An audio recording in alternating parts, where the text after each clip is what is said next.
Le peintre Marcel Barbeau est venu une première fois à Vancouver en 1957-58. Ici, il a gagné sa vie non pas avec ses tableaux, mais en faisant de la photographie. C'est ça que j'ai fait d'ailleurs quand j'étais à Vancouver, dans les Upper Levels. J'ai photographié des familles, des enfants, surtout des petits bébés, j'aimerais bien. Le séjour fut bref, puis des bourses du Conseil des arts lui ont permis de séjourner à Paris et à New York, où le milieu de l'art optique était en pleine effervescence. Curieux de tout, son art deviendra pluridisciplinaire. Puis retour à Montréal, il se loue un studio rue Saint-Sacrement. Et c'est là que j'ai rencontré Ninon, qui était en train d'interviewer Gauguin, le peintre Gauguin. Puis elle m'a demandé si elle pourrait m'interviewer. C'est comme ça qu'on s'est connus. Et je lui demandais s'il voulait bien m'accorder une entrevue. Et puis l'entrevue dure depuis 30 ans.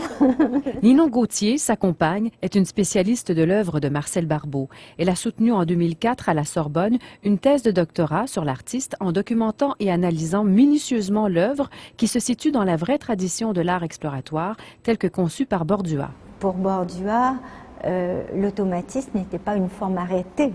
C'était un art en mouvement et c'était un art en devenir.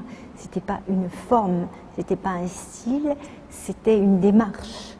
C'était une approche de la peinture, une approche exploratoire. Et en ce sens, Marcel est toujours resté très fidèle à l'automatisme. Aujourd'hui, à 81 ans, les œuvres de Marcel Barbeau sont plus lumineuses que jamais. Je m'en vais de plus en plus vers une lumière de plus en plus intense, où la couleur compte le plus, où l'échange coloré est assez vif. Chacun de mes tableaux, quand je vois que je sens qu'il est terminé, c'est qu'il me donne une joie intense. Une joie pour l'œil et une joie très intense pour l'esprit aussi. Le vernissage de l'exposition de Marcel Barbeau aura lieu demain soir à la Galerie Elliott Lewis.